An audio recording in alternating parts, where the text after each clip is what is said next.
92.7 big FM पर आप सुन रहे हैं प्यार के किस्से यादों का edit box with Nilesh Mishra में, और मैं आपको सुनाने जा रहा हूँ डॉली आहूजा की लिखी कहानी फुप्पी की लव स्टोरी, बिना किसी एड ब्रेक के। बहुत मनभावन था वो पार्क के पास डेयरी बूथ के सामने इलायची के पेड़ वाला बंगला। वैसे कलकत्ते में इकट्ठा तो हम सब बड़े चाचा के छोटे बेटे यानी हमारे छोटे भैया की शादी पे हुए थे, पर किस्सा शुरू हो गया था हमारी बड़ी बुआ यानी फुप्पी की शादी का। दरअसल बड़ों की गंभीर सभाओं से अलग हम सारे भतीजे भतीजियां शादी के माहौल का अपना अलग ही मजा ले रहे थे। यही सब चल रहा था दिन भर से। मतलब समझ लीजिए खानदान के कुछ बहू बेटे नाती पोते मिला के तकरीबन 30 लोग। रात के वक्त खाने के बाद महफिल जमाए हुए थे कि अचानक कुछ खोजते हुए फुप्पी कमरे में आई। बड़े भैया बोल पड़े, फुप्पी शाम से कहाँ हैं आप? अब जमेगी इसलिए महफिल, आइए आइए। पर फुप्पी कहने लगी, पहले सामान तो ठीक से कमरे में रखें, एक सूटकेस नहीं मिल रहा है। और वो उस कमरे में रखे सामान का एक एक करके मुआयना करने लगी। तुम्हारे फूफा जी से कहा भी था कि नया नौकर है, कैसे पहचानेगा, खुद साथ में जाके सामान रखवाओ। हमारी पतली दुबली दिखने वाली फुप्पी, जो 70 साल की उम्र पार करने के बाद भी किसी नौजवान लड़के से ज्यादा तंदुरुस्त है, कोने में पड़े एक सूटकेस को उठाने लगी कि फूफा जी भी आ गए। फूफा जी ने फुप्पी से कहा, इसको यही रहने दीजिए, हमने इसको खुद अलग से रखवाया है। फुप्पी ने पूछा, क्यों? फूफा जी बोले, बस आप उस सूटकेस को बिल्कुल नहीं छुएंगी, हमारा कुछ प्राइवेट सामान है। फुप्पी को आया गुस्सा। उन्होंने फूफा जी से कह दिया, नाती पोतों के सामने हमको प्राइवेट समझा रहे हो? इसीलिए उस दिन पड़ोसन से मुस्कुरा के अंग्रेजी में बतिया रहे थे, how are you, thank you. हम भी जासूसी करवाएंगे, सबूत इकट्ठा करेंगे, मेहर की रकम रेडी रखना। फुप्पा जी नाराज होकर कमरे से चले गए। फुप्पी महफिल की तरफ पलटी। उन्होंने सबसे एक साथ पूछा, फल खाओगे? और जवाब की परवाह किए बिना छोटे भैया के ससुराल से आए टोकरे में से बड़ा सा अंगूरों का गुच्छा लेके चल दी। उनके जाते ही सब चुस्कियां लेके फुप्पी और फुप्पा जी की मजेदार जोड़ी की बातें करने लगे। कुछ देर में नौकर एक बड़ी सी ट्रे में फलों से सजी प्लेटें ले आए। कटे हुए सेब, पपीते, चीकू और केले के टुकड़ों पे टूथपिक की तीलियां लगी थीं। इतने में फुप्पी भी वापस आ गईं। उनके बैठने से पहले अपने पास जगह बनाते हुए बड़े भैया ने पूछा, फुप्पी इसमें अंगूर नहीं नजर आ रहे? आप अंगूरों का गुच्छा ले गई थी ना? फुप्पी जरा लजाई शायद। हाँ, ले तो गए थे, अब तुम्हारे फूफा जी कोई और फल खाते जो नहीं है ना, इसलिए। अब तो सब हंस पड़े। हमारी तेज तर्रार फुप्पी को कभी किसी ने इस तरह शर्माते हुए नहीं देखा था ना। ठा के रुकने का नाम न ले। बड़े भैया बोले, ये देखो, ये होती है भारतीय पतिव्रता नारी, आजकल की बहुओं को सीखना चाहिए। अरे अब तो बहुओं सहित बेटियों ने भी नारी आंदोलन छेड़ दिया। आखिर जमाई लोग भी तो थे वहां, प्रोटेस्ट दर्ज करना जरूरी था। खिलखिलाहट के बीच भैया बोले, नहीं सीरियसली फुप्पी, आज तो आप अपनी लव स्टोरी सुना ही दीजिए। फुप्पी कहने लगी, अरे कौन सी लव स्टोरी, 13 बरस में तो शादी हो गई थी, फ्रॉक पहन के खेलते थे हम, बैठे बिठाए जुम्मन चचा ने काम लगा दिया। बहुत जल्दी गुजर गए, नहीं तो बताते हम उनको अभी। फुप्पी नखरे करते हुए कहानी सुनाने की मुद्रा में बैठ गईं और हम सब सुनने जा रहे थे फुप्पी की लव स्टोरी। आप सुन रहे हैं प्यार के किस्से यादों का edit box with Nilesh Mishra में, सिर्फ 92.7 बिग एफएम पर। फुप्पी ने अपनी शादी का किस्सा शुरू किया। उस जमाने में एक ही शादी करने का रिवाज था, उसी में या तो सीख लो या सिखा दो। अब 13 बरस में हम किसको क्या सिखाते? सब फुप्पी से पूछने लगे कि ऐसे कैसे कोई और जाके जबरदस्ती शादी की बात तय कराया? आखिर तय तो दादा दादी ने किया होगा ना। फुप्पी बताने लगी, अम्मी तो बिल्कुल मान नहीं रही थी, बहुत सुनाया अब्बा को, पर उन दिनों औरतों की बात सुनता कौन था। हमारे अब्बा हालांकि अम्मी से कभी ऊंची आवाज में बात भी नहीं करते थे। जब भी झगड़ा होता तो बीच में ही बहस छोड़ के अपना बिछौना और तकिया लेके बाहर बगीचे में चले जाते थे। वो हुआ ऐसा था ना कि भाई और हम साथ साथ खेलते थे, खेल खेल में झगड़ा भी होता था। एक आध बार अम्मी ने हमको झाड़ू दिखा के उसको हमारे चंगुल से छुड़वाया था। अम्मी अपने लाल पे जान छिड़कती थी। तो खैर एक दफा इसी तरह अम्मी हमको गरिया रही थी कि तुम्हारे ऐसे लक्षण रहे तो कहीं शादी नहीं होगी, कि अब्बा ने घर आते आते सुन लिया। बात उनके दिल में घर कर गई। ये बातें बाहर चली जाती और हमारा नाम खराब होता, इससे पहले वो इस बात का इलाज कर डालना चाहते थे। तो जैसे ही एक दिन पड़ोस के जुम्मन चाचा दूर के गांव के लड़के का रिश्ता लेके आए, उन्होंने फौरन हाँ कह दिया। फूफी बता ही रही थी कि तभी फूफा जी कमरे में आए और बोले, भाई किसी के पास सरदर्द की गोली है क्या? फूफी ने झटके से पास पड़ी बेड साइड टेबल का ड्रॉर खोला जिसमें बड़े चचा की दवाइयां रखी रहती थी, और फिर तेजी से सबसे ऊपर रखे बबल पैक वाले पत्ते में से एक गोली निकाल के फूफा जी के हाथ में पकड़ा दी। फूफा जी ने फर्जी गुस्सा दिखाते हुए गोली पानी के साथ गटक ली। बड़े भैया ने पूछा, अरे कौन सी गोली दे रही है फूफी, आपको ठीक पता भी है ना, सरदर्द की है ना? फूफी बोली, अरे दवाई सब एक सी होती है। फिर फूफा जी को एक तरफ पलट के बोली, ले लियो ना, सही हो जाओगे। फूफा जी हक पका के फूफी को देखने लगे। बड़े भाई ने चुपके से ड्रॉर में झांका और बड़े भैया को धीरे से कहा, अल्लाह, मिल्क ऑफ मैग्नीशिया दे दिया क्या? अरे जुलाब की गोली। इधर फूफा जी कमरे से निकले और उधर किसी ने याद दिलाया, अरे आगे बताइए ना फूफी, फिर क्या हुआ? फूफी अपनी शादी का किस्सा बताने लगी। हाँ, तो अब्बा को लग रहा था कि वो उनकी परेशानी का हल ढूंढ लाए, पर अम्मी तो गुस्से से आग बबूला हो गई थी। भाई और हम कमरे के बाहर थे, पर आवाजें तेज थीं, सुनाई पड़ती थीं। अम्मी बार बार ये कहती कि बच्ची को कैसे परिवार में भेजना है, ये माँ बाप बिना तहकीकात किए तो तय नहीं कर सकते ना, न देखा न भाला, बस फैसला कर डाला। अम्मी को यह डर था कि कहीं पड़ोस की उस अभागी लड़की जैसी हालत न हो जाए जिस पे उसका बूढ़ा शौहर हाथ उठाता था। ये सुन के तो हमको भी डर लगने लगा था। उधर अब्बा ने अम्मी को समझाया कि हमको ऊपर वाले पे भरोसा रखना चाहिए, और यह भी कि होने वाले दामाद उम्र में बिल्कुल ठीक हैं, अभी स्कूल में पढ़ते हैं और समझिए कपड़ों के व्यापारी हैं। पूछवाए हैं कि अगर बिटिया को पढ़ाई का शौक हो तो शादी के बाद ससुराल में भी स्कूल भेज सकते हैं। हम बोले, नहीं ऐसा लगता तो नहीं है। बस फिर हम सोचने लगे कि शादी के बाद हमको स्कूल भी नहीं जाना पड़ेगा, अम्मी की डांट भी नहीं खानी पड़ेगी और नए नए कपड़े भी मिलेंगे, और हम मूर्ख इसी लालच में 13 साल की उम्र में शादी के लिए राजी हो गए। आप सुन रहे हैं प्यार के किस्से यादों का edit box with Nilesh Mishra में, सिर्फ 92.7 बिग एफएम पर। छोटे भैया की शादी के सिलसिले में दूर दराज से आए मजाकिया लोगों की देर रात तक महफिल में बड़े भैया ने थके हुए नखरेल रसोइये को इनाम का लालच दे दे के चाय बनाने को मना लिया, और फुप्पी से बोले, फुप्पी आप अपनी लव स्टोरी जारी रखिए, अब तो चाय भी आएगी। पॉपुलर डिमांड पर फुप्पी कहती हैं, हमारी मंगनी से लेके शादी के बीच अब्बा बहुत बार अम्मी की नाराजगी के कारण फराज तकिया लेके घर से निकले, पर अम्मी चिंता में बीमार पड़ गईं। उनका बुखार करीब 15 दिन तक चला। फिर उनको किसी ने याद दिलाया कि जिस बिटिया के लिए आज वो बीमार पड़ी हैं, वही बिटिया पैदाइश के समय उनको बिल्कुल नहीं सुहाती थी। वक्त के साथ जमाई भी अपने हो जाएंगे, इसीलिए जो रिश्ता तय हुआ है अल्लाह मियां की रहमत है। अम्मी को यह बात समझ में आ गई और उनकी तबीयत ठीक होने लगी। जल्दी उन्होंने शादी की तैयारियां शुरू कर दी। अब्बा हर रोज उनसे सलाह मशवरा करके शाम को काम से घर लौटते वक्त बाजार कराते और अम्मी से छुपा के हमारी पसंद की चीजें भी ले आते। इधर जब अम्मी की तबीयत ठीक हो गई तो हमने कहा, चलो इतने दिन घर का काम करना पड़ा था, अब अम्मी सब संभाल लेंगी, हम फुर्सत से खेल पाएंगे। और हुआ इसका बिल्कुल उल्टा। अब अम्मी आए दिन हमसे खाना पकवाती, जबरदस्ती घर का काम करवाती, चादरों पे फूल कढ़वाती, कहती, देखना ससुराल में यही सब काम आएगा, वहां पे हमारी नाक न कटा देना। हम भी दिन गिनने लगे, कब शादी हो, कब ससुराल पहुंचे, ताकि अम्मी की डांट से छुटकारा मिल जाए। फूफी की इस बात पे सब हंसने लगे कि तभी फूफा जी एक बार फिर कमरे में आए। बोले, अरे यहाँ बाथरूम अंग्रेजी वाला है ना? पता नहीं क्या हुआ, सोते से जग गए और फिर वो बाथरूम चले गए। बड़े भैया और भाभी एक दूसरे को देख के मुस्कुराने लगे, किसी तरह अपनी हंसी रोक रहे थे। फुसफुसाहट शुरू हो गई। फूफी ने पूछा, क्या हुआ? तो बड़े भैया ने भाभी की तरफ इशारा करके बताया, फूफी ये कह रही कि आपने फूफा जी को जुलाब की गोली दे दी थी। मिडनाइट महफिल में सबके ठहाकों के बीच फूफी ने जवाब दिया, सही में? ओ तभी, चलो जो होता है अच्छे के लिए होता है। फिर खुद भी जरा हंसते हुए बोली, उनको ना बता देना है, जबरदस्ती भिड़ेंगे। हाँ, तो हमारी शादी होने वाली थी। इस चक्कर में एक बात ये अच्छी हुई कि भाई से दोस्ती और गहरी हो गई थी। वो कभी कभी हमको अम्मी से छुड़ा के खेलने ले जाया करता। नहीं जीतता अब भी धोखे से था, पर अब हमको इतना बुरा नहीं लगता था। धीरे धीरे ये ख्याल सताने लगा कि इसी नालायक प्यारे भाई को छोड़ के जाना पड़ेगा, इसी की सबसे ज्यादा याद आएगी। तभी फूफा जी बाथरूम से निकले।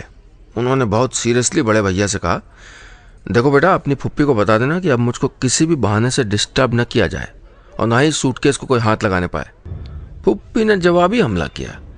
हाँ तो ऐसा है, आप अपना वापसी का टिकट कैंसिल करा लीजिएगा, हमारे और बच्चों के साथ घर जाके डिस्टर्ब नहीं होना पड़ेगा फिर।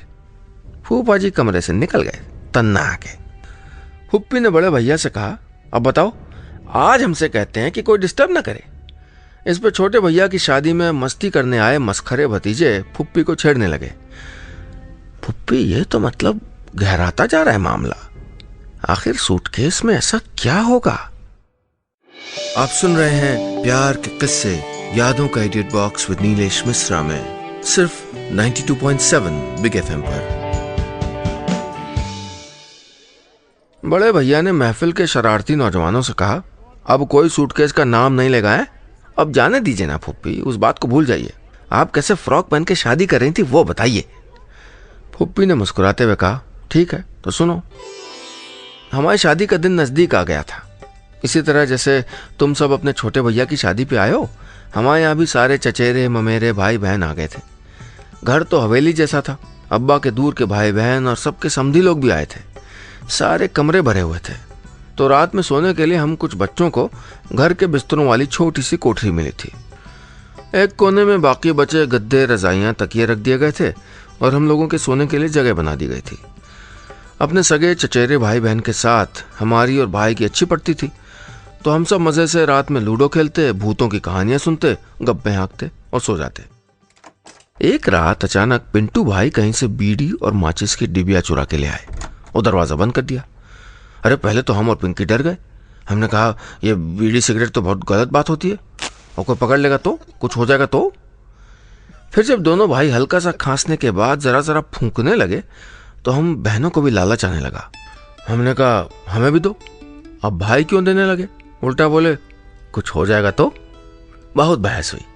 बीड़ी छोटी होती जा रही थी, आवाजें तेज होती जा रही थी। पिंटू भाई ने जेब से दूसरी बीड़ी निकाल ली। हमने धमकाया, अगर अब की हमको बीड़ी नहीं दोगे तो हम अम्मी को बता देंगे। लड़कों को इससे भी कोई फर्क नहीं पड़ा। उधर माचिस की तीली जलने ही वाली थी, इधर हम बहनों ने आंखों ही आंखों में हमले की तैयारी कर ली थी। पिंटू भाई का बीड़ी वाला हाथ पिंकी ने पकड़ लिया और हम झपटे माचिस की तीली वाले हाथ पे। बहन के हाथ में तो बीड़ी आ गई, पर माचिस की तीली उड़ के गद्दों के पीछे जा गिरी। हमारे अनजाने ही वो तीली चिंगारी पकड़ चुकी थी। इधर भाई ने माचिस की डिब्बी हमको दे दी। हम जीत की खुशी में नई बीड़ी सुलगाने लगे और उधर कोने में धुआं भरने लगा। जब तक हम लोगों को समझ आया, पूरा कमरा धुएं से भर चुका था। भाई ने तुरंत दरवाजा खोल दिया, हम सब बाहर भागे। पिंटू भाई रोने लगे और हम लोग चिल्ला चिल्ला के बड़ों को बुलाने लगे। उन्होंने मिलकर पानी से आग को बुझा दिया और उसके बाद हम बच्चों को अच्छी तरह समझाया कि किस तरह तंबाकू के कारण लोग बीमार पड़ के रिस रिस के मरते हैं। उस दिन से हमने कसम खा ली कि खानदान में किसी को बीड़ी सिगरेट छूने नहीं देंगे। फुप्पी की इस बात पे भाभी ने बड़े भैया की तरफ मुस्कुरा के देखा। वो कुछ कहती, इससे पहले बड़े भैया झट से फल की प्लेट फुप्पी के आगे करते हुए बोले, फुप्पी ये लीजिए ना, खाते खाते बताइए। फुप्पी ने सेब का टुकड़ा मुंह में रखते हुए कहा, अब ये फल हमको अच्छा लगेगा, बताओ। वो हमसे इस तरह नाराज हुए बैठे हैं। अरे मरा सूटकेस ना हुआ, हमारी सौतन हो गया। आप सुन रहे हैं प्यार के किस्से यादों का edit box with Nilesh Mishra में सिर्फ 92.7 बिग एफएम पर। बड़े भैया ने फुप्पी को किसी तरह छोटे भैया की शादी का वास्ता दे के सूटकेस को भुला के अपनी शादी का मजेदार किस्सा बताने पे मजबूर कर दिया। फुप्पी ने आगे बताया, हाँ तो भाई ने हमको सिखाया कि कैसे क्या बोलना है। उसने हमसे पूछा, स्कूल में याद है ना कैसे जब मास्टर साहब पहाड़े पूछते थे और हमको जोर से साफ साफ बुलंद आवाज में जवाब देना होता था, 2 एकम 2, 2 दूनी 4। ठीक है, वैसे है, घबराना मत एकदम। इसीलिए जब काजी साहब ने पूछा, फलाने वल्द फलाने का निकाह 100 रुपया महर 2 अशरफी में आपके साथ तय किया जाता है, आपको कबूल है? तो हमने जैसा भाई ने कहा था साफ साफ जोर से कहा, कबूल है। सब औरतें मुंह छुपा के हंसने लगी। जो भी हो, शादी हो गई। इसके बाद ससुराल जाना था। उस जमाने में तुम्हारी मोटर कारें तो थी नहीं और पास का एक गांव छोड़ के दूसरे गांव जाना था। रास्ता था लंबा, बीच में एक घना जंगल भी पड़ता था। तो बैलगाड़ी पर सवार होके 2 रातों का सफर तय करके हम लोग हमारे ससुराल पहुंचे। इसलिए कभी ससुराल से भागने का ख्याल आया भी तो हमने फौरन खारिज कर दिया। असल में हुआ क्या था ना कि शादी के थोड़े ही दिनों में हम समझ गए थे कि हमारी सास तो हमारी अम्मी से भी ज्यादा काम करवाने के मूड में रहती हैं। मतलब खेलना तो दूर, सुबह से काम करते करते दोपहर में अगर हम घड़ी भर को आराम भी करना चाहें तो आफत आ जाए। हमने भी तरीके निकाल लिए थे। एक दिन गेहूं झाड़ने के बहाने हम भाग लिए छत पे।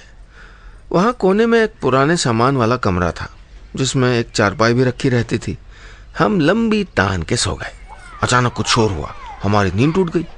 हम कमरे से बाहर निकल के देखते हैं कि मोहल्ले के छोटे बच्चे पकड़म पकड़ाई खेल रहे हैं। हमें आया गुस्सा। हमने उनसे कह दिया, अभी के अभी यहां से निकलो, हमारी छत पे आइंदा कभी नजर आए तो टांगे तोड़ देंगे।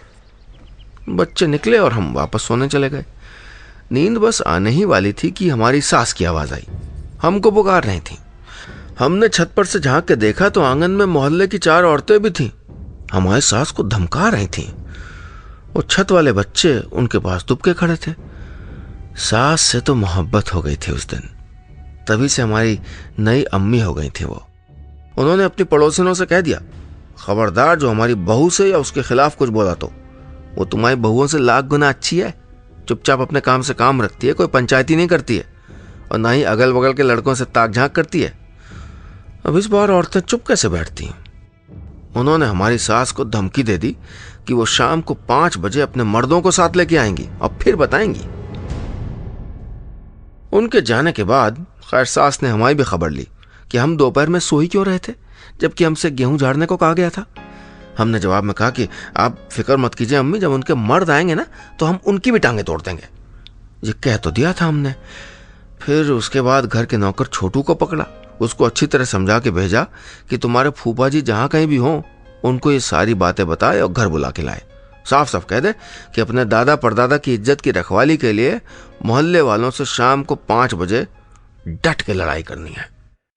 आप सुन रहे हैं प्यार के किस्से यादों का edit box with Nilesh Mishra में सिर्फ 92.7 बिग एफएम पर।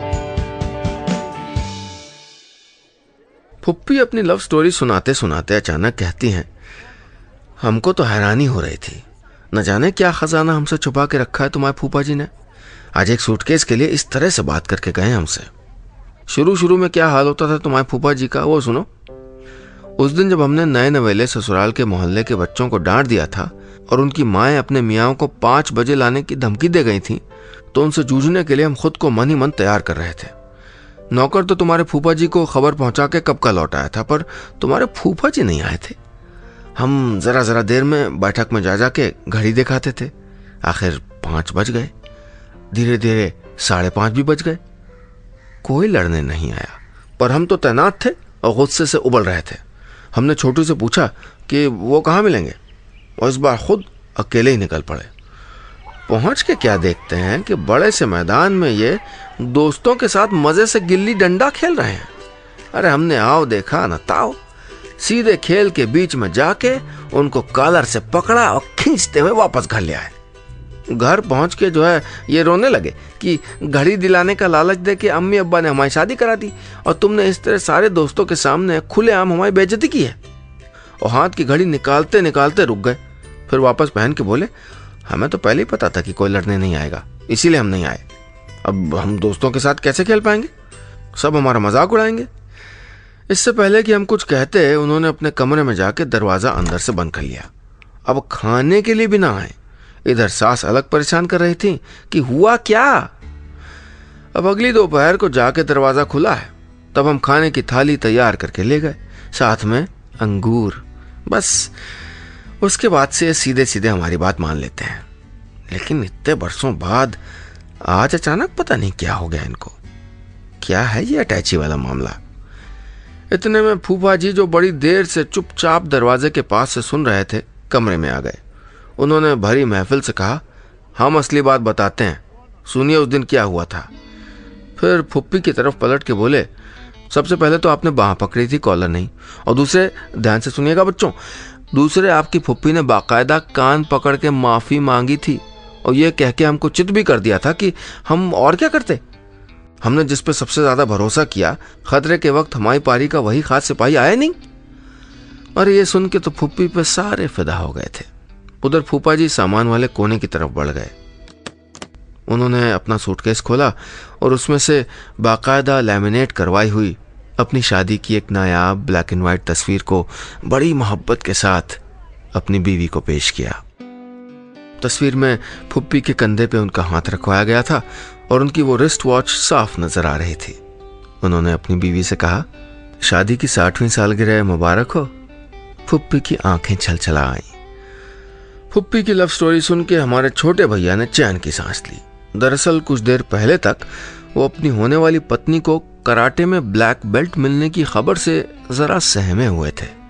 अब वो निश्चिंत हो गए और 2 रोज बाद उन्होंने खुशी खुशी अपना निकाह कबूल कर लिया।